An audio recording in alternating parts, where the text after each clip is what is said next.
ಆತ್ಮೀಯ ಕನ್ನಡ ಪ್ಲಾನೆಟ್ ವೀಕ್ಷಕರಿಗೆ ಸ್ವಾಗತ. ನಾವಿವತ್ತು Bob Marley from Kodihalli team ಜೊತೆಗಿದ್ದೀವಿ. ಇತ್ತೀಚೆಗೆ ಬಾಬ್ ಮಾರ್ಲಿ ಫ್ರಮ್ ಕೋಡಿಹಳ್ಳಿ ಅನ್ನುವ ಒಂದು ನಾಟಕ, ಒಂದು ರಂಗ ಪ್ರಯೋಗ ಬಹಳಷ್ಟು ಸದ್ದು ಮಾಡ್ತಾ ಇದೆ. ಮೊನ್ನೆ ಅಷ್ಟೇ ಬೆಂಗಳೂರಿನ ರಂಗಶಂಕರದಲ್ಲಿ ಅದರ ಪ್ರದರ್ಶನ ಇತ್ತು. ಅದರ ಮೊದಲ ಪ್ರದರ್ಶನ ಇತ್ತೀಚೆಗೆ ಚಿಕ್ಕಮಗಳೂರಲ್ಲಿ ಕೂಡ ಆಯಿತು. ಇದನ್ನು ನೋಡಿದಂತಹ ಭಾಳಷ್ಟು ಜನರಿಗೆ ತುಂಬ ಒಳ್ಳೆಯ ಅಭಿಪ್ರಾಯಗಳು ಅಥವಾ ಒಳ್ಳೆಯ ರಿಯಾಕ್ಷನ್ ಬಂದಿದೆ. ಹಾಗಾಗಿ ಈ ಒಂದು ನಾಟಕವನ್ನು ಇದರ ಒಂದು ಪ್ರಸ್ತುತತೆ ಏನು, ಅಥವಾ ಈ ನಾಟಕ ಯಾಕೆ ಮಾಡಿದ್ರಿ ಟೀಮ್ನವರು, ಎಲ್ಲ ವಿಷಯಗಳನ್ನು ಒಂದಷ್ಟು ಆ ಟೀಮ್ನವ್ರ ಜೊತೆಗೇ ಕೂತು ಮಾತಾಡೋಣ ಅಂಥೇಳಿ ನಾವಿವತ್ತು ಸೀದಾ ಅವರ ಜಂಗಮ ಕಲೆಕ್ಟಿವ್ಗೆ ಬಂದಿದ್ದೀವಿ. ಎಲ್ಲ ಸ್ನೇಹಿತರಿಗೆ ಸ್ವಾಗತ, ನಮಸ್ಕಾರ.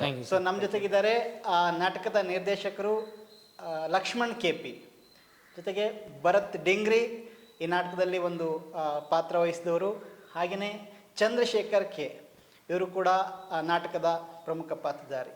ಆ್ಯಕ್ಚುಲಿ ಇದ್ರ ಜೊತೆಗೆ ಇನ್ನೂ ಇಬ್ಬರು ಇರಬೇಕಿತ್ತು, ಶ್ವೇತಾ ಮತ್ತು ಮರಿಯಮ್ಮ ಅವರು. ಅವರ ಅನುಪಸ್ಥಿತಿಯಲ್ಲೂ ಕೂಡ ಈ ಒಂದು ಚರ್ಚೆಯನ್ನು ನಾವು ಇಟ್ಕೊಂಡಿದ್ದೀವಿ. ಒಂದಷ್ಟು ವಿಷಯಗಳನ್ನು ಅವ್ರಗಳಿಂದ ತಿಳ್ಕೊಳ್ಳೋಣ. ಮೊದಲಿಗೆ ಒಂದು ಹಾಡಿಂದ ಶುರು ಮಾಡೋಣ. ಎಸ್, ಖಂಡಿತ. Bharat, Bob Marley from Kodihalli. ಯಾವ ಅರ್ಥ ಅಣ್ಣ?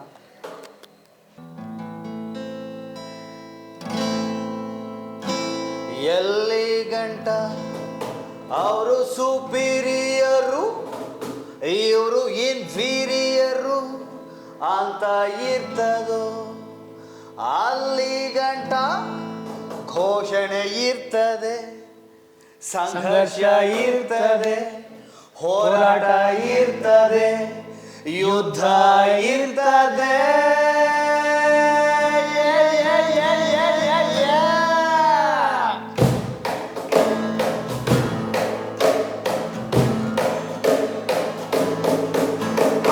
ಎಲ್ಲಿ ಗಂಟ ಅವರು ಸುಪೀರಿಯರು, ಇವರು ಇನ್ಫೀರಿಯರು ಅಂತ ಇರ್ತದೋ, ಅಲ್ಲಿ ಗಂಟ ಘೋಷಣೆ ಇರ್ತದೆ, ಸಂಘರ್ಷ ಇರ್ತದೆ, ಹೋರಾಟ ಇರ್ತದೆ, ಯುದ್ಧ ಇರ್ತದೆ.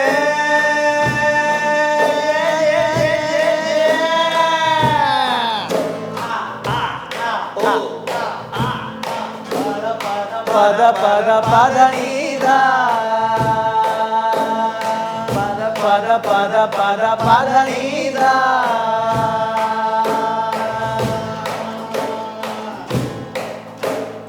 ಊರಲ್ಲೊಂದು ಮರ ಇದ್ದರೆ, ಮರ ಇದ್ದರೆ, ನೆರಳಿದ್ದರೆ, ನೆರಳಿದ್ದರೆ, ರಂಬೆ ಇದ್ದರೆ, ರಂಬೆ ಇದ್ದರೆ, ಗೊಂಬೆ ಇದ್ದರೆ,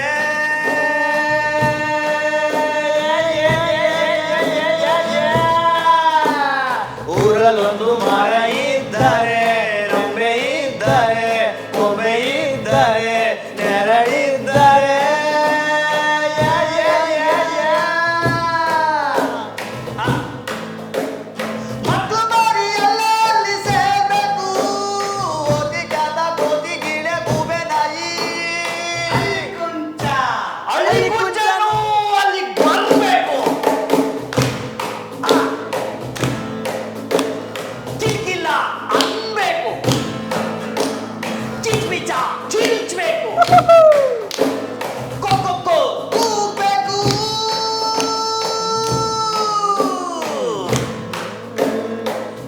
ಹಣ್ಣು ಕಾಯಿ ಮಗು ಅರಳಬೇಕು,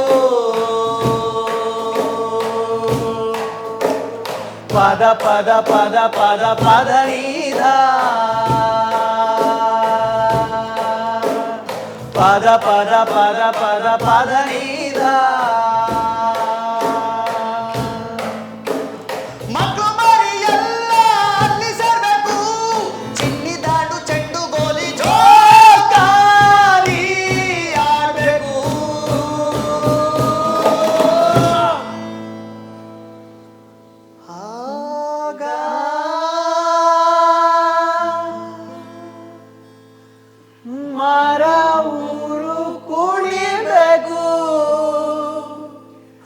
ಗಾಳಿಗೆ ತೊನಿಬೇಕು,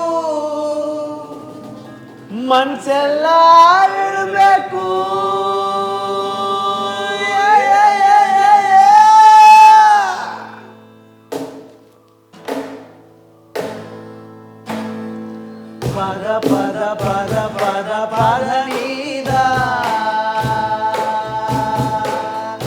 ಪದ ಪದ ಪದ ಪದ ನೀರ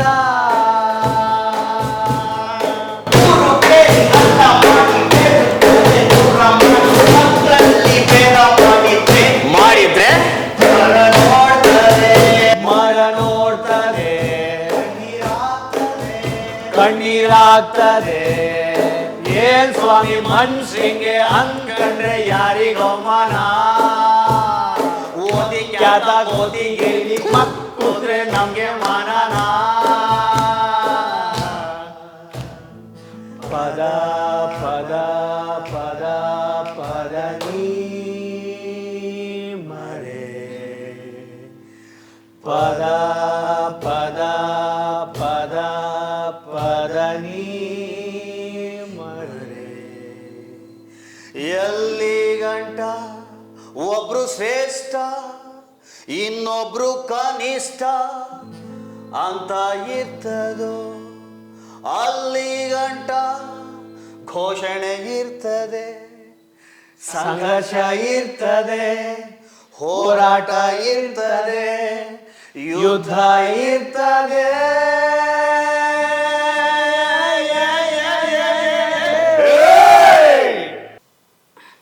ಸರ್ ಲಕ್ಷ್ಮಣ್ ಸರ್, ಈ ನಾಟಕ ಇದರ ಕಲ್ಪನೆ ಯಾವಾಗ ಬಂತು, ಹೆಂಗೆ ಬಂತು, ಇದು ಹೆಂಗೆ ಮೊಳಕೆ ಹೊಡೆದು ಇಲ್ಲಿವರೆಗೆ ಬಂತು ಅಂತ ಒಂದು ಜರ್ನಿ? ಅದು ಭಾಳ ವರ್ಷದ ಕತೆ ಸರ್ ಅದು. ನನಗೆ ಎನ್ ಕೆ ಹನುಮಂತಯ್ಯ ಅವ್ರ ಪೊಯೆಟ್ರಿ ಪರಿಚಯ ಆದಾಗಿಂದ, ಆಮೇಲೆ ಅದಾದಮೇಲೆ ರೋಹಿತ್ ವೇಮುಲ ಅವರ ಲೆಟ್ರು ಓದಾಗಿಂದ, ಆಮೇಲೆ ಅಂಬೇಡ್ಕರ್ ಅವ್ರದ್ದು ವೇಟಿಂಗ್ ಫಾರ್ ವೀಸಾ, ಈ ಎಲ್ಲ ಟೆಕ್ಸ್ಟ್ಗಳ್ನು ಓದಬೇಕಾದ್ರೆ ನನಗೆ ಇದರಲ್ಲೆಲ್ಲ ಒಂದು ಕಾಮನ್ ಥ್ರೆಡ್ ಕಾಣ್ತಿತ್ತು. ಅದು ಒಂಥರದ್ದು ಲೋನ್ಲಿನೆಸ್ಸು, ಒಂಥರ ತಬ್ಬಲಿತನ, ಈ ಎಲ್ಲದರಲ್ಲೂ ಎವಿಡೆಂಟ್ ಆಗಿದೆ ತುಂಬ ಇದಾಗಿ. ಇದಕ್ಕೊಂದು ಎಕ್ಸ್ಪ್ರೆಷನ್ನು ಹುಟ್ಟಬೇಕಿತ್ತು, ಅದೊಂದು ಕಾಮನ್ ಥ್ರೆಡ್ ಇದೆಯಲ್ಲ, ಅದು ಯಾಕಿದೆ ಅನ್ನೋ ಥರದ್ದು ನನಗೆ ಭಾಳ ದಿನದಿಂದ ಅದು ಕಾಡಿದ್ದಿದೆ.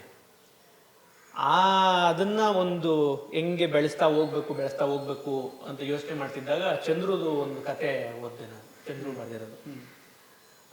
ಈ ನಾಟಕದಲ್ಲೂ ಅದರ ಎಲಿಮೆಂಟ್ ಇದೆ, ಅದನ್ನ ಇಟ್ಕೊಂಡು ನಾವು ಡೆವಲಪ್ ಮಾಡಿದ್ದೀವಿ. ಅದೊಂದಿತ್ತು. ಅದಲ್ಲದೆ ನನಗೆ ಒಂದು ವಚನ ಇದೆ ಅಲ್ಲಮಪ್ರಭುವುದು, ಏನು ದೇಹ ಭಾವ ಒಳಿಯದೆ ಜೀವ ಭಾವ ಒಳಪಡೋದು ಅಂತೇಳಿ ಅದೊಂದು ವಚನ ಇದೆ. ಅದು ಆ ವಚನ, ಅದು ಗುರುತಿನ ಬಗ್ಗೆ ಬಹಳ ಮುಖ್ಯವಾದ ವಚನ ಅಂತ ಅನ್ಸುತ್ತೆ. ಮತ್ತು ಗುರುತನ್ನೇ ಮುಖ್ಯವಾಗಿಸ್ಕೊಂಡು, ಏನು ಗುರುತಂದ್ರೆ ಅದನ್ನ ಹೆಂಗೆ ಅದ್ರ ಕಡೆ ನೋಡ್ಬೇಕು ನಾವು ಅಂತ ಯೋಚನೆ ಮಾಡೋಕೆ ಶುರು ಮಾಡಿದಾಗ, ಮತ್ತು ನಾನು ಅದನ್ನೆಲ್ಲದನ್ನು ಆ್ಯಕ್ಟರ್ಗಳ ಜೊತೆ ಡಿಸ್ಕಸ್ ಮಾಡಿ ಆದಾಗ, ಮತ್ತು ನಿರ್ದಿಗಂತದವರು ನನಗೊಂದು ಪ್ರಾಜೆಕ್ಟ್ ಮಾಡಕ್ಕೆ ಕೇಳಿದ್ರು, ಹಿಂಗೆ ಮಾಡ್ಬೋದಾ ಅಂತ. ಅವ್ರಿಗೆ ನನಗೆ ಇದೊಂದು ಭಾಳ ದಿನದಿಂದ ಇತ್ತು, ನಾನು ಒಂದು ಎಕ್ಸ್ಪೆರಿಮೆಂಟ್ ಮಾಡ್ಬೋದಲ್ಲ ಅಂತೇಳಿ ಗುರುತಿನ ಸುತ್ತನೇ ಏನಾದರೂ ಕಟ್ಟಬೇಕು ಅಂತ ಹೊರಟಾಗ ಉಟ್ಕೊಂಡಿದ್ದ ನಾಟಕ. ಬಟ್ ನನಗೆ ತಕ್ಷಣ ಹುಟ್ಟಿದ್ದೇನಲ್ಲ, ಸುಮಾರು ಒಂದು 4-5 ಈಗ ಪ್ರೊಸೆಸ್. ಅದು ಒಂದು 2016-17 ಅವಾಗಿಂದ ನಾನು ಓದಿ ಅಂದ್ಕೊಂಡು ಬಂದಿದ್ದೆಲ್ಲ ಇಲ್ಲೊಂದು ಫಾರ್ಮಿಗೆ ಬಂದಿದೆ. ಚಂದ್ರ ಸರ್, ನಿಮ್ಮ ಸರ್ಕಲ್ ಕತೆ ಈ ನಾಟಕದೊಳಗಡೆ ಬಂದ ಒಂದು ರೀತಿ ಹೇಳಿ. ಆ್ಯಕ್ಚುಲಿ ಅದು ಒಂದು ಊರಲ್ಲಿ ಒಂದು ಏನು ಚಾಕ್ರಿ ಥರ, ಅದು ಕುಲವಾಡಿಕೆ ಚಾಕ್ರಿ ಅನ್ನೋದದು. ಅದನ್ನು ತಂದೆಯವ್ರು ಮಾಡ್ತಿದ್ರು.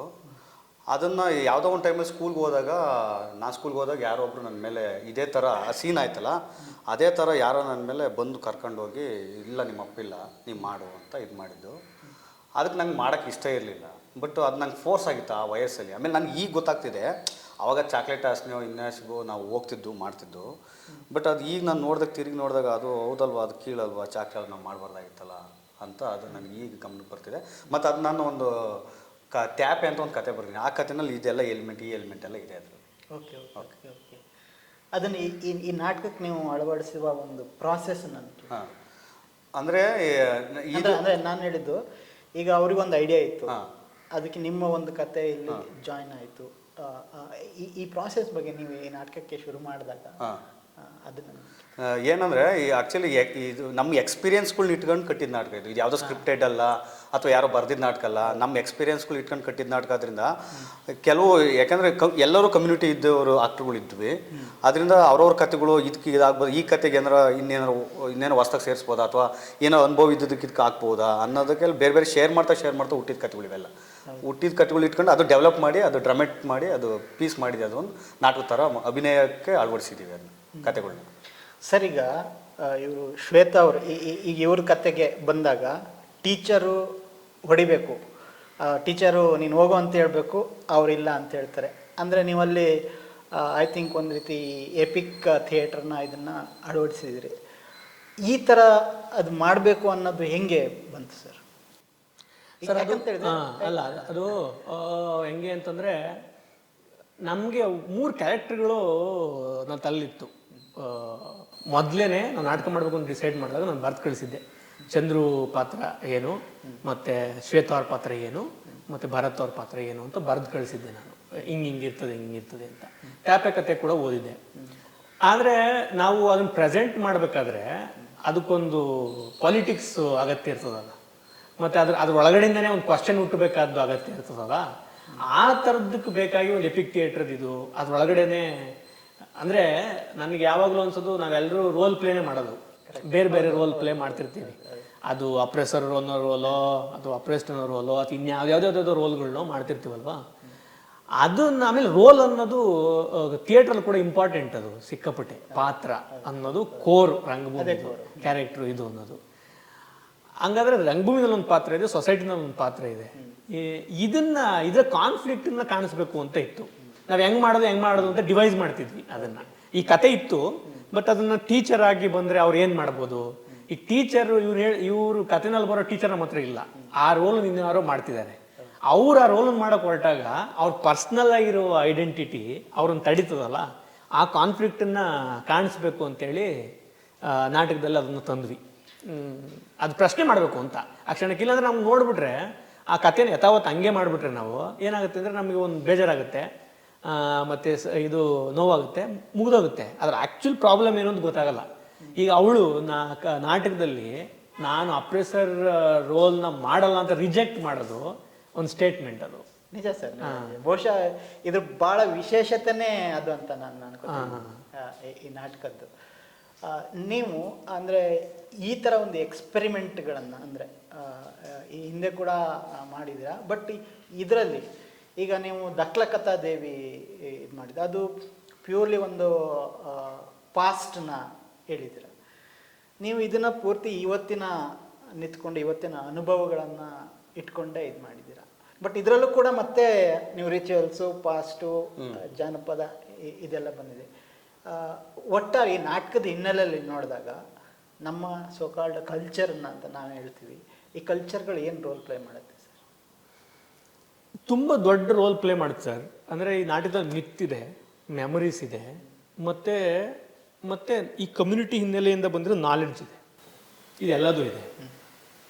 ನಾವು ಬಿಡ್ತೀವಿ ಅಂತಂದ್ರು ಈಗ ನಮಗೆ ಬೇಡ ಇದನ್ನು, ನನಗೆ ಇದು ಬೇಡ, ನನಗೆ ಮೆಮೊರೀಸ್ ಬೇಡ, ಮತ್ತು ನನಗೆ ಈ ರಿಚುವಲ್ಸ್ ಬೇಡ, ನನಗೆ ಈ ಮಿತ್ ಏನು ಬೇಡ ನನಗೆ ಅಂತಂದ್ರು ತುಂಬ ಆಳದಲ್ಲಿ ನಾವು ಆ ಅನುಭವಕ್ಕೆ ಒಳಗಾಗಿ ಬಂದಿದ್ವಿ ಅನ್ನೋ ಕಾರಣದಿಂದ ಅದೇ ಈಗ ಇದು ಬರುತ್ತಲ್ಲ NK ಹನುಮಂತಯ್ಯ ಪದ್ಯ, ನನ್ನ ಚಿತ್ರಕ್ಕೆ ಬೆನ್ನು ಬರೆಯುವೆ ಅಂತ, ಆ ಥರದೊಂದು ಕ್ಯಾನ್ವಾಸ್ ಇದ್ದೇ ಇರ್ತದೆ ಯಾವಾಗಲೂ ನಮ್ಮ ನೆನಪುಗಳಿಗೆ, ನಮ್ಮ ಬದುಕುಗಳಿಗೆ ಎಲ್ಲರೂ. ಅದನ್ನ ನಾವು ರಿಜೆಕ್ಟ್ ಮಾಡೋಕ್ಕಾಗಲ್ಲ, ಅದನ್ನು ಎದುರುಗೊಳ್ಬೇಕು.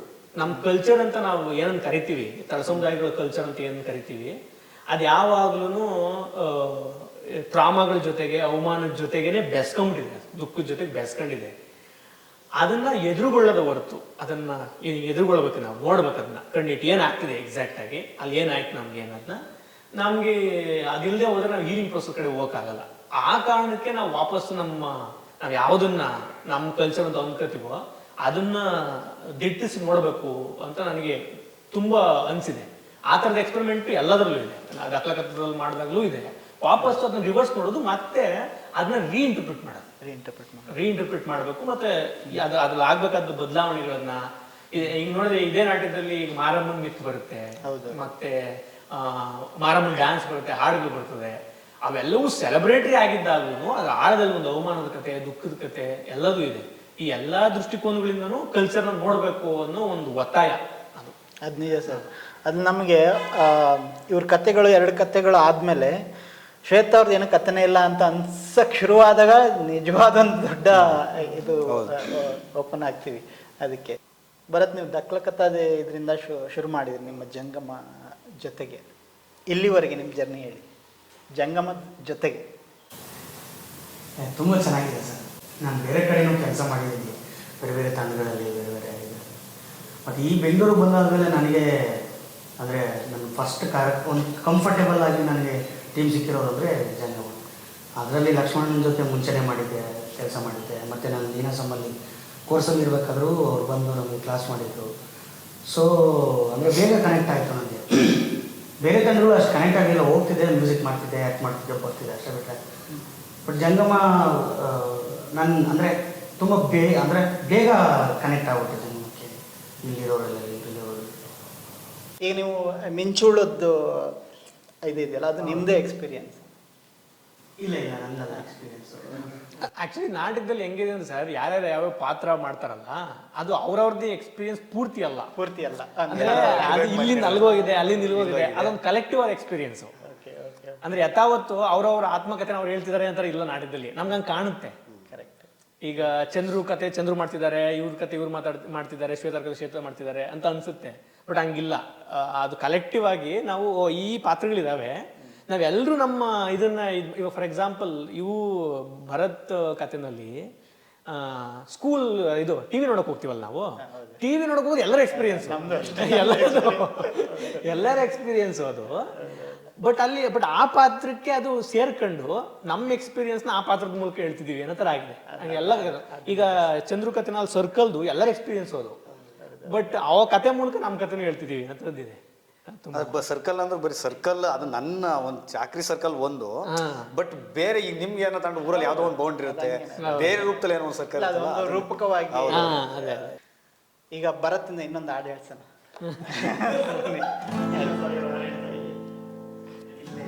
ಒಟ್ಟಿಗೆ ಆಯ್ತು. ಮನವೆಲ್ಲವೂ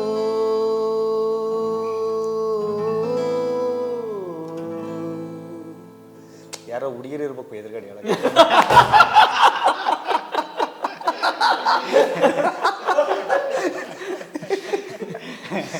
ಇಮ್ಯಾಜಿನ್ ಮಾಡಿ ಅವರಿದ್ದಾರೆ ಅನ್ಕೊಂತೀರಿ. ಬಯಲಾಗಿದೆ ಮನವೆಲ್ಲವೂ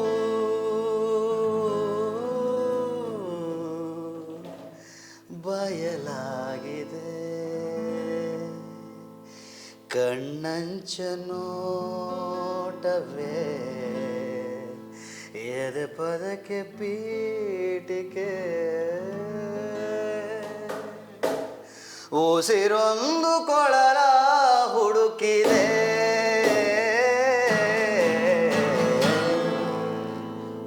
ಮನವೆಲ್ಲವೂ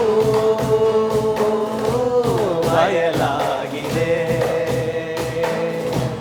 ಕಣ್ಣಂಚ ನೋಟವೇ ಎದೆ ಪದಕ್ಕೆ ಪೀಡಿಗೆ, ಉಸಿರೊಂದು ಕೊಳಲ ಹುಡುಕಿದೆ,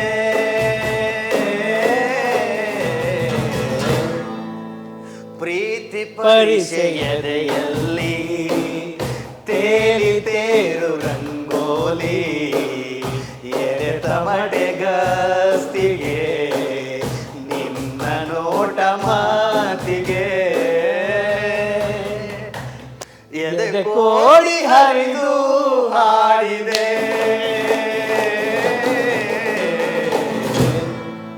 ಮನವೆಲ್ಲವೂ ಬಯಲಾಗಿದೆ, ರಾಗಿ ಹೊಲದ ಬಯಲಲ್ಲಿ ಹೂಚೆಳ್ಳು ಹೂಬಳ್ಳಿ, ತೆನೆ ತೆನೆಯು ತೂಗಿದೆ, ನಿನ್ನ ಹಾಡೆ ಹಾರಿದೆ, ನನ್ನ ಪೈರು ನೀನೇ ಎಲ್ಲವೇ,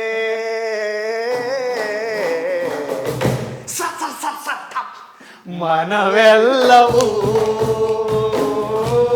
ಬಯಲಾಗಿದೆ.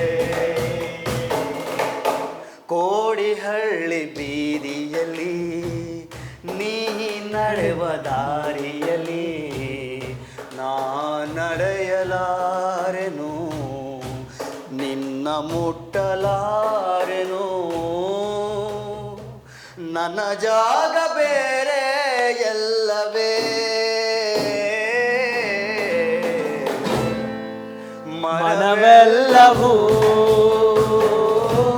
ಬಯಲಾಗಿದೆ. ಆಕಾಶದಲ್ಲಿ ಚುಕ್ಕೆಯಂತೆ ನೀನು ಸೇರುವಾಸೆ ಮಾಡಿದೆ, ಬಯಸಿ ತಪ್ಪು ಮಾಡಿದೆ. ನನ್ನ ಹಾಡು ಬೇರೆ ಎಲ್ಲವೇ,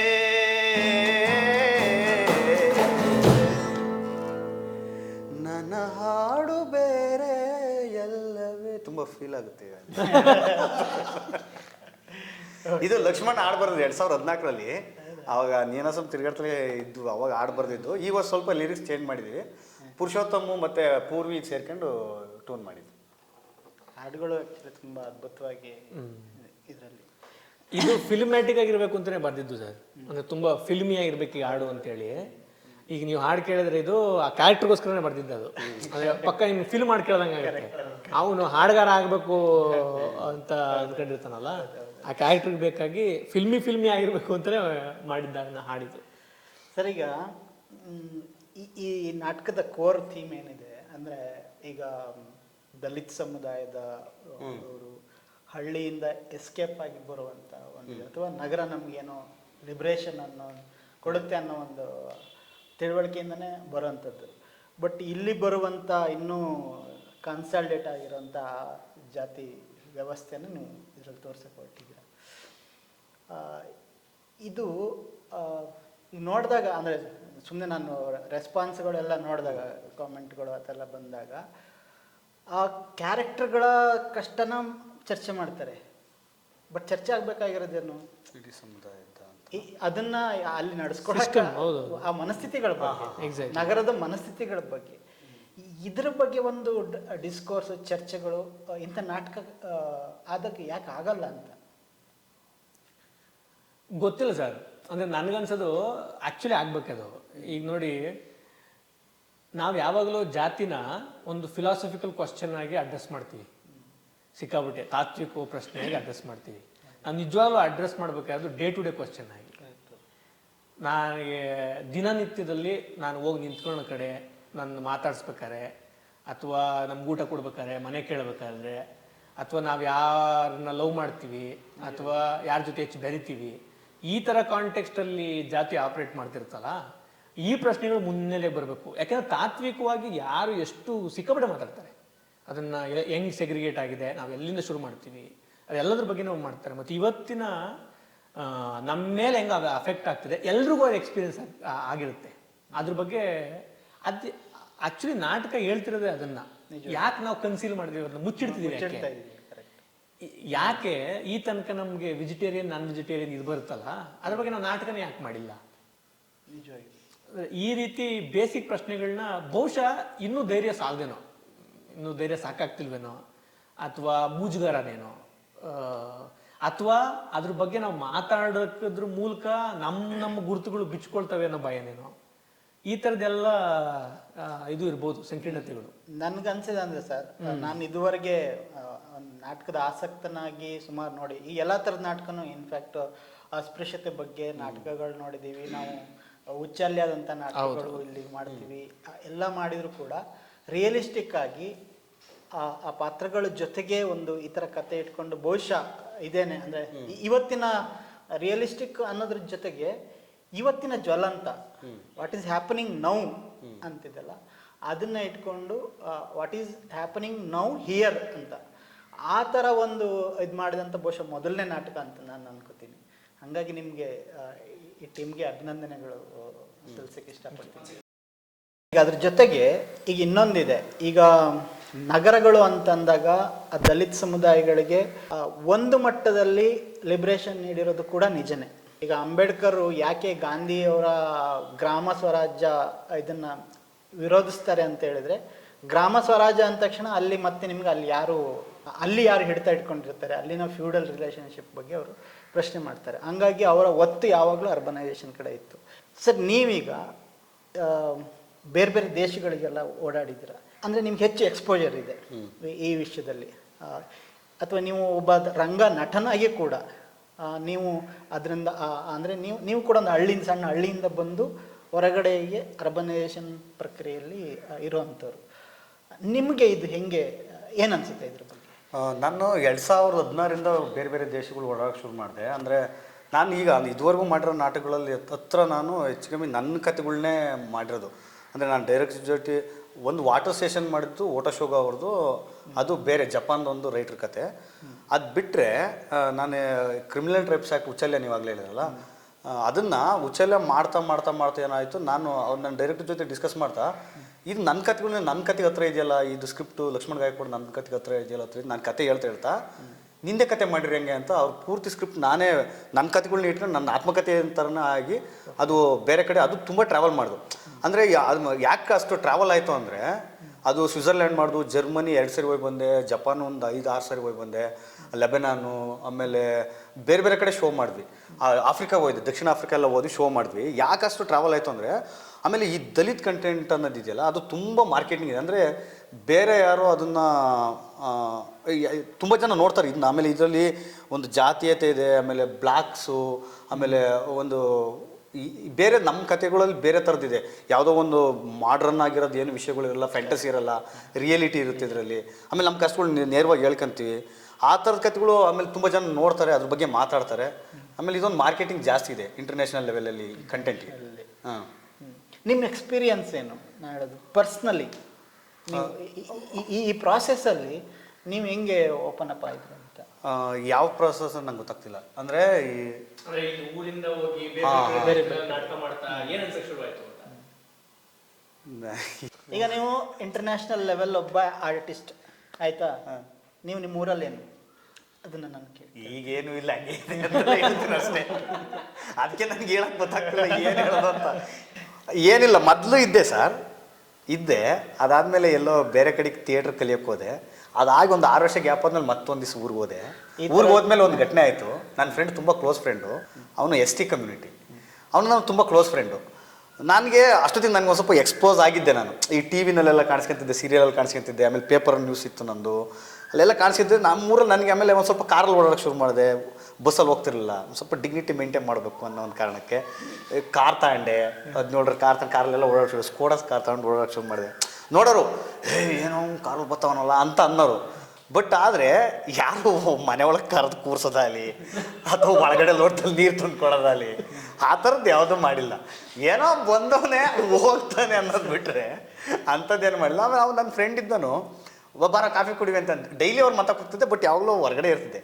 ಈಗ ನನ್ನ ಬಗ್ಗೆ ಒಂದು ಸ್ವಲ್ಪ ಬೇರೆ ಥರ ಅಂದ್ಕೊಂಡಿರ್ಬೋದಲ್ಲ ಅನ್ನೋ ಕಾರಣಕ್ಕೆ ಅವ್ರು ಮಾತಾಡ್ಕೊಂಡು, ಅವ್ರ ಅಮ್ಮ ಕಾಫಿ ಕಾಸ್ತೀನಿ ಕೂತ್ಕೊಳ್ಳಪ್ಪ ಅಂತ ಕೂತ್ಕೊಂಡೆ. ಅವ್ನು ಸೀದಾ ಒಳಗಡೆ ಹೋದವನು ಕಾಫಿ ಒಂದು 3 ನಿಮಿಷ ಆಯಿತು. ಆದಮೇಲೆ ಒಳಗಡೆಯಿಂದ ಚೊಂಬ್ತಂಬಂದು ಲೋಟ ತಗೊಳ್ಳೋ ಅಲ್ಲಿದೆ ಮ್ಯಾಗಡೆ ಬಾಗಿಲ ಮೇಲೆ ಅಂತ. ಅಯ್ಯೋ, ಇನ್ನೇನೋ ಮಕ್ಕಳಿಗೆ ಇವನು ಅಮ್ಮನ ಇನ್ನು ಹೆಂಗಿರ್ಬೇಕಪ್ಪ ನಾವು ಇರ್ತಾವ ಅನಿಸಿ, ಇವನು ಅಮ್ಮನ ಏನಪ್ಪ ಮಾಡೋದು ಅಂತ ಅನಿಸಿ ನಾನು ಕಾಫಿನೇ ಕುಡಿಲಿಲ್ಲ ಗುರುವೆ. ಅವತ್ತೇ ಲಾಸ್ಟ್ ಮಗು ಮತ್ತಕ್ಕಾಗಲ್ಲ ನಾನು. ಇನ್ನೇನು ಭಯ ಹೇಳೋದು, ಕ್ಯಾಮ್ರಾ ಆಫ್ ಮಾಡೋ.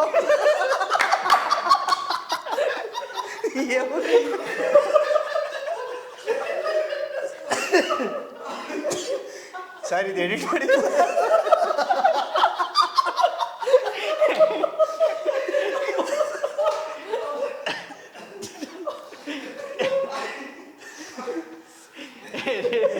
ಬಟ್ ಇಷ್ಟೆಲ್ಲ ಆದ್ರೂ ಅಂಥ ಬದಲಾವಣೆಗಳು ಏನಿಲ್ಲ ಸರ್. ಊರಿಗೆ ಹೋದ್ರು ಈಗಲೂ ಅದೇ ಥರ ವಾತಾವರಣ. ನಮ್ಮ ಅಮ್ಮ ಈಗಲೂ ಅದೇ ಕೆಲಸ ಅಂದರೆ ಊರಲ್ಲಿ ನಮ್ಮ ಮರ್ಯಾದೆಗಳು ಏನು ತುಂಬ ಬದಲಾಗಿಲ್ಲ. ಏನೋ ಒಳ್ಳೆ ಬಟ್ಟೆ ಹಾಕೊಂಡು ಹೋಗ್ತೀವಿ, ಮೊದಲಿಗೆ ಒಳ್ಳೆ ಬಟ್ಟೆ ಹಾಕ್ಯಂತೀವಿ, ಒಳ್ಳೆ ಕಾರಲ್ಲಿ ಹೋಗ್ತೀವಿ ಬರ್ತೀವಿ. ಬಟ್ ನಮ್ಮ ನೋಡೋ ರೀತಿಲಿ ಅಂಥ ಬದಲಾಗಿಲ್ಲ. ಆಮೇಲೆ ಒಂದು ನನಗೆ ಚೇಂಜಸ್ ಏನು ಅಂದರೆ, ಮೊನ್ನೆ ಊರಿಗೆ ಹೋಗಿದ್ದೆ. ಈಗ ನಾನು ಬೇರೆ ಪ್ರೈವೇಟ್ ಚಾನಲ್ ವರ್ಕ್ ಮಾಡ್ತಾ ನಮ್ಮವ್ವ ನಮ್ಮ ಅಕ್ಕ ಈಗ ನಮ್ಮ ಹಟ್ಟಿಲಲ್ಲೇ ಟಿ ವಿಗಳು ಯಾರ್ಯಾರ ಮನೆ ಇದ್ದಾವೆ. ಮೊದಲು ನಾವು ಬೇರೆ ಮನೆಗೆ ಹೋಗ್ತೀವಿ ಟಿ ವಿ ನೋಡೋಕ್ಕೆ. ನಮ್ಮ ಊರಲ್ಲಿ ಒಂದು ಸ್ವಲ್ಪ ಡಾಮಿನೇಟ್ ಕಮ್ಯುನಿಟಿ ಒಬ್ಬರು ಅಪ್ಪರ್ ಕಾಸ್ಟವ್ರು ಒಬ್ಬರು ಅವ್ರ ಮನೇಲಿ ಟಿ ವಿಲಿ ನೋಡ್ದು ಕಣೋ, ನಾನು ನಿನ್ನ ಟಿ ವಿಲಿ ನೋಡ್ಬಿಟ್ಟು ನಮ್ಮ ಮನೇಲಿ ಅಂದೆ. ಅಯ್ಯ ನಾನು ಅನ್ಕೊಂಡು ನಾನು ಮಗನೇ ನಿಮ್ಮ ಮನೆ ಒಳಗೆ ಅಂತೂ ಬರೋಕ್ಕಲ್ಲ, ನಿಮ್ಮ ಮನೆ ಟಿ ವಿಲಿ ಒಳಗಾರ ಇತ್ತಲ್ಲ ಅಂದ್ಕೊಂಡು ನನ್ನ ಮಕ್ಕಳ ನಿಮ್ಮ ಮನೆಗೆ ಅಂತೂ ಬರೋಕ್ಕಾಗಿಲ್ಲ, ನಿಮ್ಮ ಮನೆ ಒಳಗೆ ಟಿ ವಿಲಾರ ಬಂದೀನಲ್ಲ ಬಂದಂಗೆ ಆತ ಬಿಡು ಅನ್ಕೊಂಡು ಸುಮ್ಮನೆ. ಇಂಥವು ಕತೆಗಳಿದಾವೆ ಈಗಲೂ. ಇದಕ್ಕೆ ನಗಬೇಕು ಏನು ಗೊತ್ತಾಗಲ್ಲ ಸರ್. ಏನು ಬದಲಾವಣೆ ಇಲ್ಲ ಸರ್, ಹಂಗಿದೆ. ಬಟ್ ಈಗ ನೋಡಿ, ಈ ಪ್ರೆಸೆಂಟ್ ನೆನ್ನೆ ಆಗಿದ್ದು ಕನಕಪುರದಲ್ಲಿ ಆಗಿದ್ದು ನೋಡಿದರೆ ಏನು ಚೇಂಜಸ್ ಆಗ್ತಿದೆ. ಆಮೇಲೆ ಈ ತುಂಬ ಇಶ್ಯೂಗಳಾಗ್ತಿದೆ. ಕೋಲಾರದಲ್ಲಿ ಹಂಗೆ ಹುಡುಗಂದಂಗೆ ಆಯಿತು, ನೆನ್ನೆ ಅವ್ನು ಯಾರು ಕೈ ಕಡ್ದವ್ರೆ. ಇವೆಲ್ಲ ನೋಡ್ರಿ ಎಲ್ಲಿ ಜಾತಿ ಅನ್ನೋದು ಎಲ್ಲಿ ಹೋಗ್ತಿದೆ, ಎಲ್ಲಿದೆ, ಯಾವ ರೂಪದಲ್ಲಿದೆ, ಫ್ಯೂಡಲಿಸಮ್ ಹೆಂಗಿದೆ, ಆಮೇಲೆ ಹೆಂಗೆ ನೋಡ್ತಾ ಇದ್ದಾರೆ ಇನ್ನೂ ಕಮ್ಯುನಿಟಿ. ಆಮೇಲೆ ಮನುಷ್ಯ ಅಲ್ವಾ, ಅವರು ಒಂದೇ ರಕ್ತ ಅಲ್ವಾ, ಬ್ಲಡ್ ಬೇಕು ಅಂತಾರೆ, ಬ್ಲಡ್ ತಂದ್ರೆ ಅವ್ರು ಯಾವಾಗ ಗೊತ್ತಾಗಲ್ಲ. ಅಥವಾ ಎಷ್ಟು ದ್ವೇಷ, ಕೋಮು ದ್ವೇಷ, ಜಾತಿ ಕಮ್ಮಿನೇ ಆಗಿಲ್ಲ, ಹಂಗೆ ಇದೆ, ಅದೇ ಥರನೇ ಇದೆ ಅಂತ ಅನ್ಸುತ್ತೆ ಅಷ್ಟೇ. ಅಲ್ಲ, ಆ್ಯಕ್ಚುಲಿ ವೇಟಿಂಗ್ ಫಾರ್ ವೀಸಾ ಇದೆಯಲ್ಲ ಸರ್, ಈ ನಾಟಕದಲ್ಲಿ ವೇಟಿಂಗ್ ಫಾರ್ ವೀಸಾ ಅದೊಂದು ಟೆಕ್ಸ್ಟ್ ಬರುತ್ತಲ್ಲ ನಾಟಕ ಆಗಬೇಕಾದ್ರೆ ನೋಡಿ, ಅದು ಬರೆದು 70-80 ವರ್ಷ ಆಗಿದೆ. ಬಟ್ ಸೇಮ್ ಇದನ್ನ ನಾವು ಫೇಸ್ ಮಾಡ್ತಿದ್ದೀವಿ ಈಗ. ಮನೆ ಬಿಟ್ಟು ಹೋಗಿ ಅಂತ ಅನ್ನೋದು ಅಥವಾ ಆಫೀಸಲ್ಲಿ ಇದು ಮಾಡಿ ಅನ್ನೋದು ತುಂಬಾ ಚೆನ್ನಾಗಿ ರಿಲೇಟ್ ಆಗುತ್ತೆ ಅದು.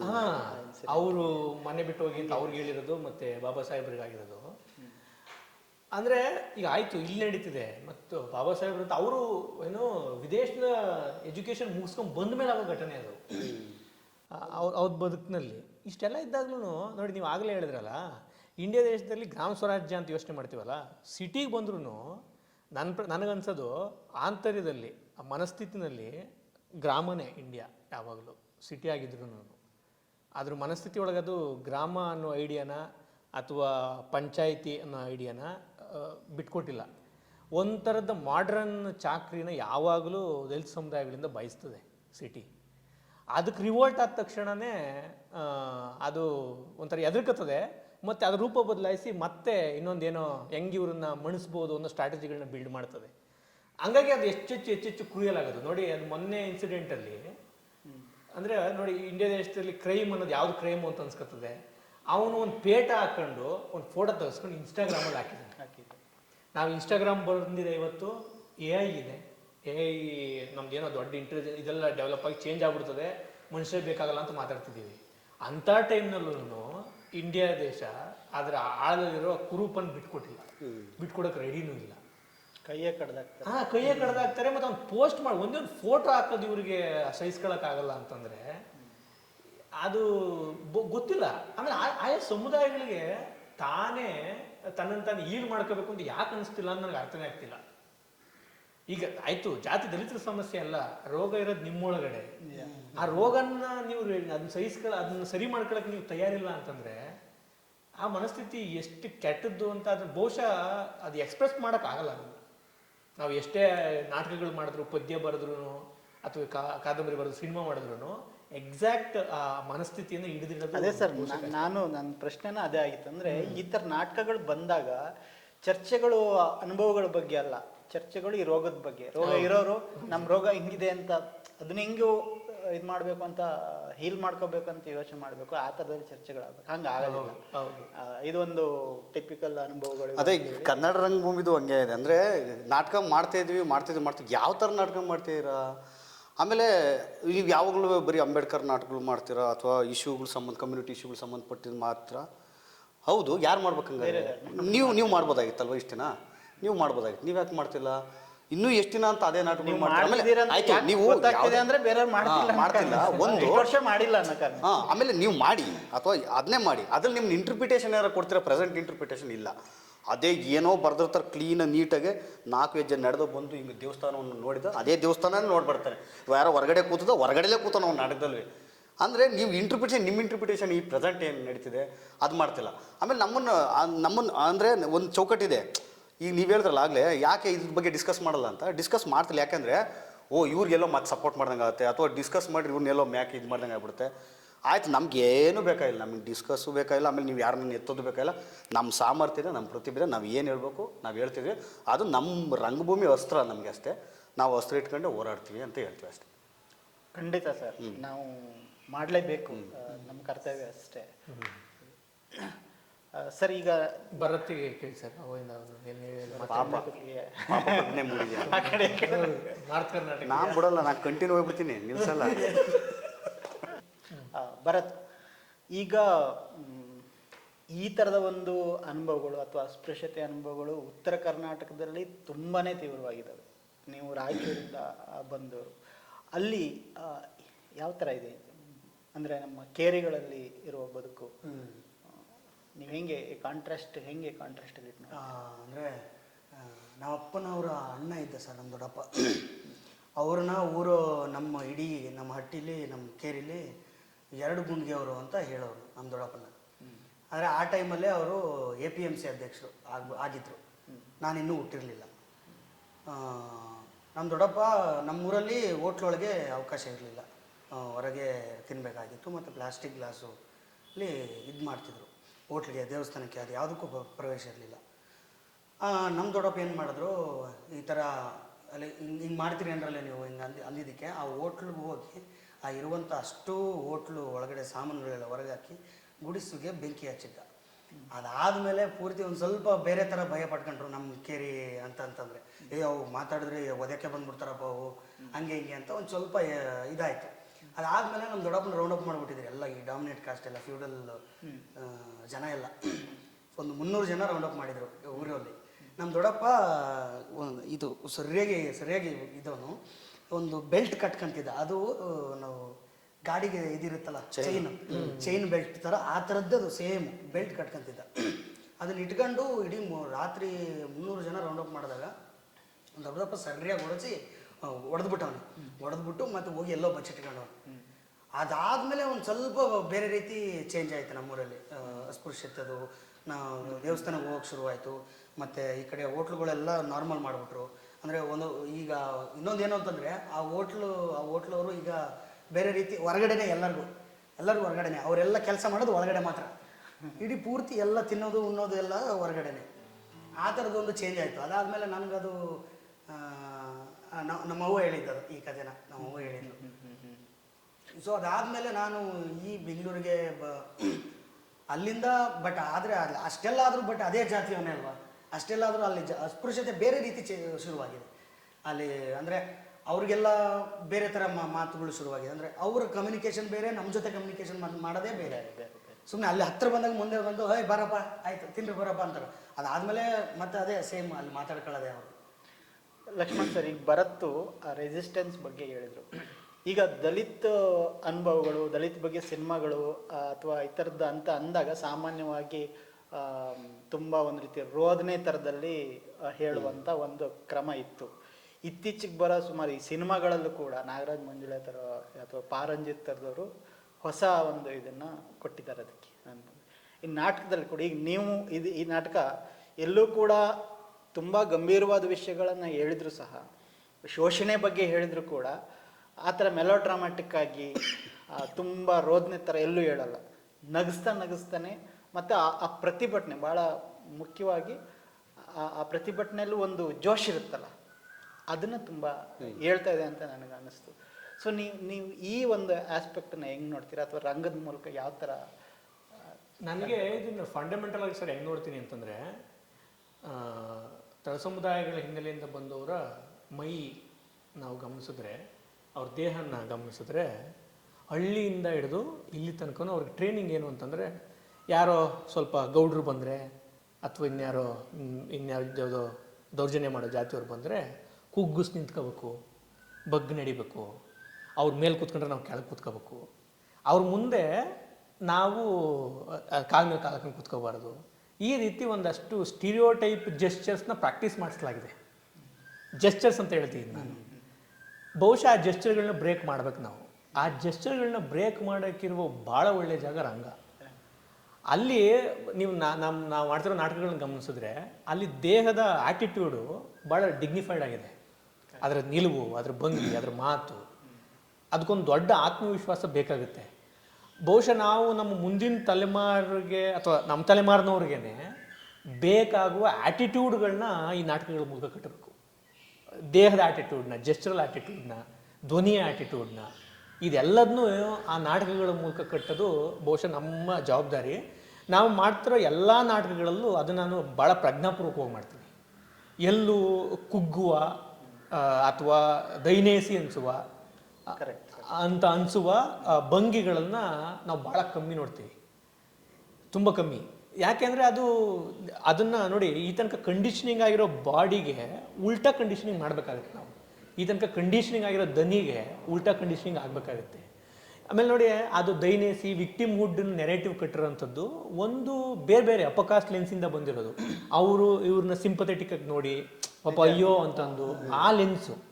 ಇವತ್ತು ನಾವು ಈ ನಾಟಕಗಳ ಮೂಲಕ ಹೇಳ್ತಿರೋದು ನಮ್ಮನ್ನು ನಾವು ಹೆಂಗೆ ನೋಡ್ತೀವಿ, ನಮ್ಮನ್ನು ನೀವು ಹೆಂಗೆ ನೋಡಬೇಕು ಅಂತ ನಾವು ಬಯಸ್ತೀವಿ ಅಂತ. ಅದೊಂದು ಆ್ಯಟಿಟ್ಯೂಡ್ ಭಾಳ ಮುಖ್ಯ ನನಗನ್ಸೋದು. ಅದರ ನಿಲುವು ದನಿ ಅದೆಲ್ಲವೂ ತುಂಬ ಮುಖ್ಯ. ಮತ್ತು ಆ ಆ್ಯಟಿಟ್ಯೂಡ್ ಇಲ್ಲದೆ ಥಿಯೇಟ್ರ್ ಇಲ್ಲ ನನ್ನ ಪ್ರಕಾರ. ಹೌದು. ಮತ್ತೆ ಇದೊಂದು ರೀತಿ ರೀಕ್ಲೈಮ್ ಮಾಡೋದು. ಹೌದೌದು, ಖಂಡಿತ ರೀಕ್ಲೈಮ್. ಯಾಕಂದ್ರೆ ಇರೋದು ಅದು ಒಳಗಡೆ. ಹೌದೌದು. ಶೋಷಣೆಗೊಳಗಾದ್ರೆ ಯಾರು ಹತ್ಕೊಂಡು ಕುತ್ಕೊಳ್ಳಲ್ಲ. ಒಳಗಡೆ ಯಾವ್ಯಾವ್ದೋ ರೀತಿನಲ್ಲಿ ಪ್ರತಿರೋಧ ಇರುತ್ತೆ, ಲೈಫ್ ಬಗ್ಗೆ ಸೆಲೆಬ್ರೇಷನ್ ಕೂಡ ಇರುತ್ತೆ. ಹೌದೌದು. ಅದನ್ನ ಹೇಳೋದೇ ಒಂದು ದೊಡ್ಡ. ಹೌದೌದು. ಆಮೇಲೆ ಈ ಸಮುದಾಯದಲ್ಲಿ ಇಷ್ಟೆಲ್ಲ ಶತಮಾನಗಳಿಂದ ತುಳಿತಾ ಆದ್ರೂ ಅವರೆಲ್ಲೂ ತಮ್ಮ ಜೀವನ ಪ್ರೀತಿ ಇದೆಯಲ್ಲ, ಜೀವನ ಪ್ರೀತಿಯನ್ನು ಅವ್ರು ಯಾವತ್ತೂ ಕಳ್ಕೊಂಡಿರೋ ಸಮುದಾಯಗಳಲ್ಲ ಅವು. ಆಮೇಲೆ ನಾವು ಅದು ಈಗ ನನಗೆ ಇವ್ರು ಹೇಳ್ತಾರಲ್ಲ, ಯಾರು ಬಡವರ ನಗುವಿನ ಶಕ್ತಿ ಅಲ್ಲ. ನನಗೆ ನಿಜವಾಗ್ಲೂ ಅನ್ಸೋದು ನಗುವಿನ ಶಕ್ತಿ ಅನ್ನೋದು ಲಿಮಿಟೆಡ್ಡು, ಬಡವರ ಬದುಕಿನ ಶಕ್ತಿ ಅಂತ ಹೇಳ್ಬೋದು ನಾವು. ಅದು ಲೈಫ್ ಸ್ಪಿರಿಟ್, ಅದು ಬರೀ ನಗುವಿನ ಶಕ್ತಿ ಅಲ್ಲ. ಎಲ್ಲದನ್ನು ನೋಡುವ ಒಂದು ದೃಷ್ಟಿಕೋನ ಇದೆಯಲ್ಲ, ಅದು ತುಂಬ ದೊಡ್ಡದು. ಅದಕ್ಕೊಂದು ದೊಡ್ಡ ಫಿಲಾಸಫಿ ಇದೆ. ಏನಾದರೂ ಮತ್ತೆ ಎದ್ದು ಬರುವ, ಅಲ್ಲಿಂದ ಚಿಗುರುವ ಗುಣ ಇದೆಯಲ್ಲ, ಅದನ್ನು ಕನ್ಸ್ಟ್ರಕ್ಟ್ ಮಾಡಬೇಕು ಆರ್ಟು. ಯಾಕೆಂದರೆ ಆ ಸಮುದಾಯಗಳು ಇರೋದೇ ಹಂಗೆ. ನಿಜ ಸರ್. ನಮ್ಮ ಕಲಾದೃಷ್ಟಿ ಬರಬೇಕಾಗಿರೋದು ನಮ್ಮ ಸಮುದಾಯಗಳಿಂದಲೇ. ನಮ್ಮ ಕಲಾದೃಷ್ಟಿ ಈಗ ನಾವು ಪಡ್ಕೋತಿರೋದು ಅಪಕಾಸ್ಟ್ ಲೆನ್ಸಿಂದ. ಹಂಗಾಗಿ ನಮ್ಮ ಕಲೆನಲ್ಲಿ ಈ ತನಕ ನಾವು ಅಯ್ಯೋ ಅಂತ ನಾವು ಎಲ್ಲೇ ಪಡ್ಕೊಂಡ್ರು ನಮ್ಮ ಊರಿಂದ ಪಡ್ಕೋಬೇಕು, ನಾವು ನಮ್ಮ ಜನಗಳಿಂದನೇ ನಮ್ಮ ಕಲಾದೃಷ್ಟಿ ಪಡ್ಕೋಬೇಕು. ಬಹುಶಃ ಅಲ್ಲಿಂದ ಹುಟ್ಟಿದಿಂದನೇ ಈಗ ಈ ನಾಟಕಗಳು ಹುಟ್ಟಿದಾವೆ ಅಂತ ನನಗನ್ಸೋದು. ನನಗಿದ್ದು ಬಹಳ ಮುಖ್ಯ ಅಂತ ಅನ್ಸುತ್ತೆ. ಈ ಒಂದು ಗ್ರಹಿಕೆ ಇದೆಲ್ಲ ತುಂಬಾ ಮುಖ್ಯ ಅನ್ಸುತ್ತೆ. ಈ ನಾಟಕದಲ್ಲಿ ಕೂಡ ಈಗ ನೀವು ಬಾಬ್ ಮಾರ್ಲಿ ಫ್ರಮ್ ಕೋಡಿಹಳ್ಳಿಯಿಂದ ಕಳ್ಚ್ಕೊಂಡು ಫ್ರಮ್ ಮಿಲ್ಕಿ ವೇ ಅಂತ ಹೇಳೋದಿದೆಯಲ್ಲ, ಅದು ಬಹಳ ದೊಡ್ಡ ಸಂದೇಶ. ಅದು ಮಿಲ್ಕಿ ವೇನೆ ಅಂತ ಯಾಕೆ ಹೇಳಿದ್ರಿ? ಏನು ಗುರ್ತೇ ಇಲ್ವಲ್ಲ ಅದು. ಅಂದರೆ ಯಾರು ನಮಗೆ ಗ್ರಹಿಸೋಕ್ಕೆ ಆಗಲ್ಲ, ಗುರ್ತೇ ಇಲ್ಲ. ನಾನು ಎಲ್ಲದರಲ್ಲೂ ಮಿಂಗಲ್ ಆಗಿ ಹೋಗ್ಬಿಡ್ತೀನಿ, ಎಲ್ಲರಿಗೂ ಸಿಗ್ತೀನಿ ಅನ್ನೋ ಒಂದು ಇದಕ್ಕೆ. ತುಂಬ ಅರ್ಥಪೂರ್ಣವಾಗಿದೆ ಸರ್.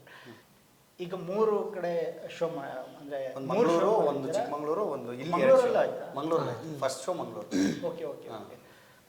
ಹೇಗಿದೆ ಅಂದರೆ ರೆಸ್ಪಾನ್ಸು? ಅಥವಾ ಮಂಗಳೂರಲ್ಲಿ ಒಂದು ಸ್ವಲ್ಪ ಕ್ರಿಟಿಕ್ ಇತ್ತು, ಯಾಕಂದರೆ ನಾವು ಇದರಲ್ಲಿ ಎಲ್ಲ B ಸ್ಟಾರ್ F ಯೂಸ್ ಮಾಡ್ತೀವಲ್ಲ. ಅಂದ್ರೆ ಬರೀ ಫಸ್ಟ್ ಸ್ಟಾರ್ಟಿಂಗ್ ಕ್ವಶನ್ಗಳೇ ಹಿಂಗೆ ಶುರುವಾಯಿತು. ಯಾಕೆ ಅದನ್ನು ಹೇಳ್ತಾ ಇದ್ರೆ ಸ್ಟೇಜ್ ಮೇಲೆ ಅದು ಅಸಹ್ಯ ಅನ್ಸಲ್ವಾ? ಅದನ್ನು ಯಾಕೆ ಸ್ಟೇಜ್ ಮೇಲೆ ಹೇಳ್ಬೇಕು ನೀವು? ಅಪ್ಪದ ಯಾಕೆ ಹೇಳ್ತೀರಾ? ಹಿಂಗೆಲ್ಲ ನಮ್ಮನೇಲಿ ತಿಂತಿದ್ರು, ನಾವು ಹೇಳ್ತೀವಿ, ನಾವು ಮಾಡ್ತಿದ್ದು. ಅದ್ರಲ್ಲೇನೈತಿ ನಮ್ಮ ಎಕ್ಸ್ಪೀರಿಯನ್ಸ್ ನಾವು ಹೇಳ್ತೀವಿ, ನಿಮಗೆ ಆಗಲ್ಲ, ನಾನೇನು ಮಾಡೋಕ್ಕಾಗತ್ತೆ? ನಾನು ಓಪನ್ ಆಗಿ ಹಿಂಗೆ ಮಾತಾಡಿದೆ, ಭರತ ಮಾತಾಡಿದ, ಲಕ್ಷ್ಮಣ ಮಾತಾಡಿದ, ನಾವು ಅಪೋಸ್ ಮಾಡಿ. ಯಾಕಂದ್ರೆ ನನ್ನ ಎಕ್ಸ್ಪೀರಿಯನ್ಸ್ ಹೇಳ್ತೀನಪ್ಪ ನಾಟಕದ ಮೂಲಕ. ಅದಕ್ಕೆ ನಾವು ಹೇಳ್ತೀವಿ, ನಾವು ತಿಂದಿದ್ವಿ, ನಮ್ಮ ಅಪ್ಪ ಕುಯ್ತಿದ್ದ, ನಮ್ಮ ತಾತ ಕುಯ್ತಿದ್ದ, ನಾವು ತಿಂದಿದ್ವಿ, ಮಾಡಿದ್ವಿ, ಅದನ್ನೇ ನಾವು ಹೇಳ್ತಾರೋ. ನಿನಗಾಗಲ್ಲ ಅಂದ್ರೆ ನಾವೇ ಮಾಡೋಣ, ನಾವು ಹೇಳ್ಕೊಂತೀವಿ ಅಂತ ಹೇಳಿ. ಚಿಕ್ಕಮಗಳೂರಲ್ಲಿ ಬೇರೆ ಥರ ಅಷ್ಟು ಡಿಸ್ಕಷನ್ ಆಗಿಲ್ಲ, ಬಟ್ ಮಂಗಳೂರು ತುಂಬ ಡಿಸ್ಕಷನ್ ಆಯ್ತು. ಎಲ್ಲರೂ ಒಂದ್ಸರಿ ಹಿಂಗೆ ಮ್ಯಾಕ್ ಬಿದ್ದುಬಿಟ್ರು. ನೀವು ಹೇಳಿದ್ಮೇಲೆ ಕನ್ವಿನ್ಸ್ ಆದ್ರ ಅಥವಾ ಹಂಗೆ? ಒಬ್ಬ ಹುಡುಗ ಪಾಪ ಅವ್ನಿಗೆ ಏನು ಗೊತ್ತಿಲ್ಲ, ಹೊಸಬ, ಯಾರೋ ಒಂದು ತಲೆ ತುಂಬಿಟ್ಟಾರೆ, ಮೈಂಡು ಹಿಂಗೆ ವಾಶ್ ಮಾಡ್ಬಿಟ್ರೆ ತಲೆ. ಅವ್ನು ಕೇಳ್ಬಿಟ್ಟ, ಸರ್ ಅದು ಬಳಸೋದು ತಪ್ಪಲ್ಲ, ರಂಗಭೂಮಿಲಿ ಯಾಕೆ ಬಳಸ್ಬಾರ್ದು? ನಾವು ಇರೋದೇ ಇಲ್ಲಿ ರಂಗಭೂಮಿಲಿ ಮಾತಾಡೋಕ್ಕೆ ಇಷ್ಟು ದಿನ ಮಾತಾಡೋದು ನಾವು ಮಾತಾಡ್ತಿದ್ದೀವಪ್ಪ ಅಂತ ಹೇಳಿದ್ವಿ. ಆಮೇಲೆ ಅದೇ ತುಂಬ ಡಿಸ್ಕಷನ್ ಆಯ್ತು ಮಂಗಳೂರಲ್ಲಿ. ಚಿಕ್ಕಮಗಳೂರಲ್ಲೂ ಚೆನ್ನಾಗಾಯ್ತು, ನಾಟಕನೂ ಚೆನ್ನಾಗಾಯ್ತು, ಆಮೇಲೆ ರೆಸ್ಪಾನ್ಸ್ ಇತ್ತು. ಇಲ್ಲಿ ಯಾರೂ ನಮ್ಮ ಕೈ ಸಿಗಲಿಲ್ಲ ಮಾತಾಡೋಕ್ಕೆ, ಬಟ್ ಗೊತ್ತಿಲ್ಲ, ಯಾರೋ ಬರೆದಿದ್ದು ಸಿಗ್ತಾರೆ. ಅಲ್ಲ, ಅಂದರೆ ಚಿಕ್ಕಮಗಳೂರು ಮತ್ತು ಮಂಗಳೂರಲ್ಲಿ ಮಾಡಿದ ನಾಟಕ ಮತ್ತು ಇಲ್ಲಿ ಮಾಡಿದ ನಾಟಕ ತುಂಬ ಡಿಫ್ರೆನ್ಸ್ ಇದೆ. ಅಂದರೆ ಒಂದು ಸ್ವಲ್ಪ ಬೇರೆ ಬೇರೆ ರೀತಿ, ಅಂದರೆ ಮ್ಯೂಸಿಕ್ ಆಗಿರಲಿ, ಮತ್ತು ಮೂಮೆಂಟ್ಸ್ ಆಗಿರಲಿ, ಮತ್ತು ಮಾತಾಡೋದು, ಇನ್ನೊಂದು ಸ್ವಲ್ಪ ಡೈಲಾಗ್ ಆ್ಯಡ್ಗಳಾಗಿರಲಿ, ಇಲ್ಲಿ ಬಂದು ಮತ್ತು ಒಂದು ವಾರದ ಕೆಲಸ ಮಾಡಿದ ಮೇಲೆ ಇನ್ನೊಂದು ಸ್ವಲ್ಪ ಬೇರೆ ರೀತಿ ಅಂತ ಅನ್ನಿಸ್ತು, ಡಿಫ್ರೆನ್ಸ್ ಅಂತ ಅನ್ನಿಸ್ತು. ಮತ್ತು ಅಲ್ಲವರು ಕ್ವಶನ್ ಕೇಳಿದಾಗ ನೀವು ಪ್ರವೋಕ್ ಮಾಡ್ತಿದ್ದೀರಲ್ವ ತಿನ್ನೋದನ್ನು, ಬೇರೆ ವೆಜ್ ಐಟಮ್ ಎಲ್ಲ ಸ್ಟೇಜ್ ಮೇಲೆ ತಂದು ಇಡ್ತಾರೆ, ಅದಕ್ಕೆ ಯಾರೂ ಕೇಳಲ್ಲ. ಆಯಿತು, ಬರೀ ನಾನ್ ವೆಜ್ ಬಂದಾಗ ತುಂಬ ಇಂಪಾರ್ಟೆಂಟ್ ಆಗುತ್ತೆ. ಚಂದ್ರಣ್ಣನೂ ಅದನ್ನೇ ಹೇಳ್ತಿದ್ರು, ನಾವು ಚಿಕ್ಕ ವಯಸ್ಸಿಂದನೂ ಅದನ್ನು ನೋಡಿದ್ದೀವಿ, ತಿಂದಿದ್ದೀವಿ, ಅದನ್ನೇ ತಂದೀವಿ. ಆದರೆ ನಾವು ಒಂದು ಕ್ವಶನ್ ಮಾಡ್ಕೊಂಡಾಗ ಯಾಕೆ ಸ್ಟೇಜ್ ಮೇಲೆ ಬರಲಿಲ್ಲ, ಈ ನಾನ್ ವೆಜ್ ಮೇಯ್ನಾಗಿ ಪರ್ಟಿಕ್ಯುಲರಾಗಿ ನಾನ್ ವೆಜ್ಜು ಸ್ಟೇಜಲ್ಲಿ ಯಾಕೆ ಬರಲ್ಲ ರಂಗದ ಮೇಲೆ ಪ್ರಶ್ನೆ ಮಾಡ್ಕೊಂಡಾಗ ಹಂಗೂ ಅವರು ಪ್ರಶ್ನೆ ಮಾಡ್ಕೋಬೇಕು. ಇದು ಬಂದಿದ್ದವ್ರಿಗೊಂದು ಬೇರೆ ರೀತಿಯಲ್ಲೇ ಹೊಸದೇ ಅಲ್ವಾ. ಬಟ್ ಅಲ್ಲಿ ತಂದು ಬೀಫ್ ಯಾಕೆ ತಂದ್ರಿ, ನೀವು ಪ್ರವೋಕ್ ಮಾಡ್ದಂಗೆ ಅಲ್ವಾ, ತಿನ್ನಿ ಅಂತ. ಈಗ ದಕ್ಲ ಕಥಾದಲ್ಲೂ ಇತ್ತು, ಹೌದು, ಈಗ ಅಲ್ಲಿ ನಾನ್ ವೆಜ್ಜು ಅದನ್ನ ಸೆಲೆಬ್ರೇಟ್ ಮಾಡೋದು ಇತ್ತು. ಬಟ್ ಇಲ್ಲಿ ಹಂಗಲ್ಲ, ಇದು ನೇರವಾಗಿ ಹೇಳ್ತಾ ಇದೆ, ಹೌದು, ಈ ಕಾರಣಕ್ಕೆ ನೀವು ಹೊರಗೆ ಹೇಳ್ತಿದ್ದೀರಾ ಅಂತೇಳಿ. ಆಮೇಲೆ ನಾಟಕ ಇರೋದು ಆಹಾರದ ಬಗ್ಗೆ ಅಲ್ಲ ಸರ್, ಅಂದರೆ ಮಾಂಸದ ಬಗ್ಗೆನೇ ಅಲ್ಲ ನಾಟಕ. ನಾಟಕ ಇರೋದು ಗುರುತಿನ ಬಗ್ಗೆ. ಮತ್ತು ನೀವು ಅದ್ರ ಮಧ್ಯೆ ಮಾಡ್ತಿರೋ ಅದೇ ಸೇಮ್ ಸುಪೀರಿಯರು ಮತ್ತು ಇನ್ಫೀರಿಯರನ್ನು ಕನ್ಸ್ಟ್ರಕ್ಟ್ ಮಾಡ್ತಿರೋದ್ರ ಸುತ್ತ ಹೆಂಗೆಲ್ಲ ಮಾಡ್ತಿದ್ದೀರಿ ಅಂತ.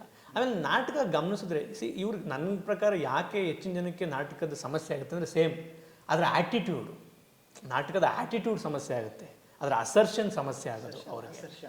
ಅಸರ್ಷನ್ನು ಸಮಸ್ಯೆ ಆಗೋದು ಬಿಟ್ಟರೆ ಕಂಟೆಂಟ್ ಅಲ್ಲ.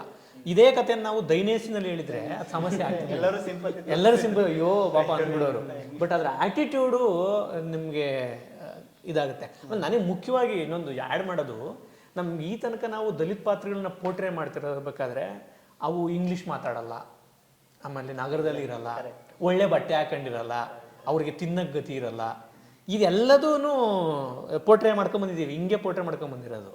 ಬಟ್ ಈ ನಾಟಕದಲ್ಲಿ ಏನಾಗುತ್ತೆ ಅಂದರೆ ಅವ್ರು ಚೆನ್ನಾಗಿ ಬಟ್ಟೆ ಹಾಕತಾರೆ, ಜಾಬಲ್ಲಿ ಗಿಟಾರ್ ಹಿಡ್ಕೊಂಡಿದ್ದಾರೆ, ಅವ್ರು ಪೊಯೆಟ್ರಿ ಓದ್ತಾಳೆ, ಇಂಗ್ಲೀಷ್ ಟೀಚರು. ಅಂದರೆ ಅಂಬೇಡ್ಕರ್ ತಂದಿರೋ ಬೇರೆ ಬೇರೆ ಕಾನ್ಸ್ಟಿಟ್ಯೂಷನ್ ಕಾರಣಕ್ಕೋ ಬೇರೆ ಬೇರೆ ರಿಸರ್ವೇಷನ್ ಕಾರಣಕ್ಕೋ ಒಂದು ಮಟ್ಟಿನ ಡೆವಲಪ್ಮೆಂಟ್ ಈ ಸಮುದಾಯಗಳಲ್ಲಿ ಪ್ರಜ್ಞೆ ಬಂದಿದೆ. ಅದನ್ನ ನಾವು ತೋರಿಸ್ಬೇಕು. ಮತ್ತು ಬಂದಿದ್ರೂ ನಿಮಗೆ ಅಕ್ಸೆಪ್ಟೆನ್ಸ್ ಆಗ್ತಿಲ್ಲ ಅನ್ನೋದನ್ನು ತೋರಿಸ್ಬೇಕು.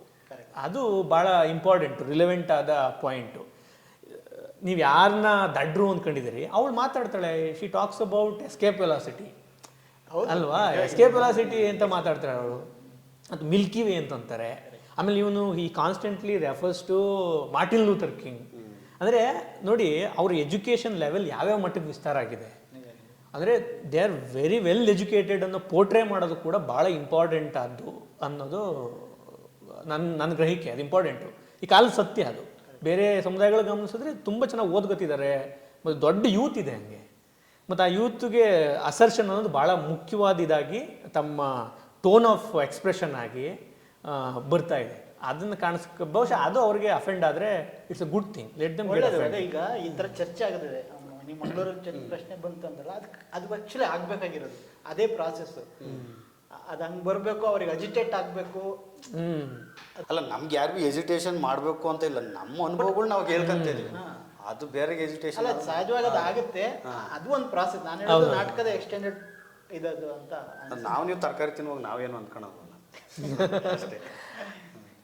ಓಕೆ, ಈಗ ಒಂದು ಹಾಡಿನ ಮೂಲಕ ಈ ಸಂದರ್ಶನ ಮುಗಿಸೋಣ. ಓಣಿಲುಟ್ಟೋಳೆ ತಾಯಿ ಓಣಿಲಿ ಬೆಳೆಯೋಳೆ, ನೀವು ಗೋರ ಸೆರಗ ಹಿಡಿಯೋಳೆ.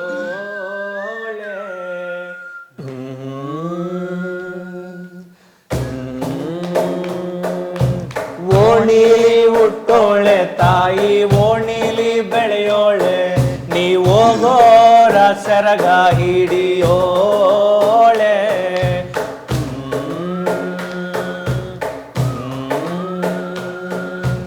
ಓಗೋರ ಸೆರಗ ನೀನು ಹಿಡಿಯೋಳೆ, ಉತ್ರಣಿಹೂವೆ ಬಾರೆ ಕಂಡಾಕ ಎಡಿಯಾಗು.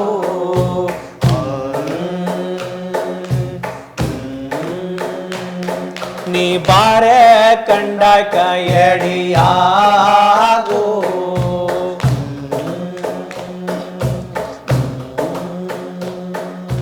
ತಿಪ್ಪೇಲಿ ಉಳುವವಳೆ ತಾಯಿ ತಿಪ್ಪೇಲಿ ಬೆಳೆವವಳೆ, ನೀ ಕುಳ್ಳಾಗೆ ಬೆಳೆಯೋಳೆ.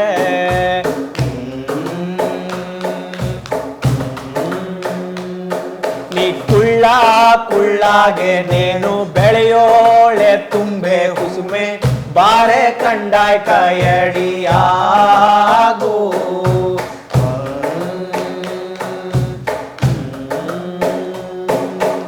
ಓಟಲಿ ಬೆಳೆವವಳೆ ನೀನು ಕಟ್ಟೆಲಿ ಉಡುವವಳೆ, ನೀ ಸೂರ್ಯಂಗೆ ಸುತ್ತ ತಿರುಗೋಳೆ.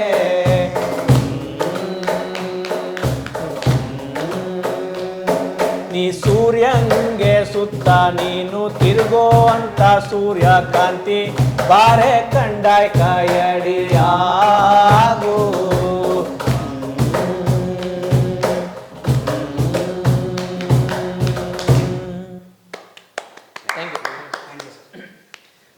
ಥ್ಯಾಂಕ್ ಯು ಪ್ರಿಯ ವೀಕ್ಷಕರೇ, ಇದುವರೆಗೆ ಬಾಬ್ ಮಾರ್ಲಿ ಫ್ರಮ್ ಕೋಡಿಹಳ್ಳಿ ನಾಟಕದ ತಂಡದ ಜೊತೆಗೆ ಜಂಗಮ ಕಲೆಕ್ಟಿವ್ ಸ್ನೇಹಿತರ ಜೊತೆಗೆ ಒಂದೊಳ್ಳೆ ಮಾತುಕತೆಯನ್ನು ನೋಡಿದ್ರಿ. ನಿಮಗೆಲ್ಲರಿಗೂ ಕೂಡ ವಂದಿಸ್ತಾ ಇಡೀ ತಂಡಕ್ಕೆ ವಂದನೆಗಳು. Thank you.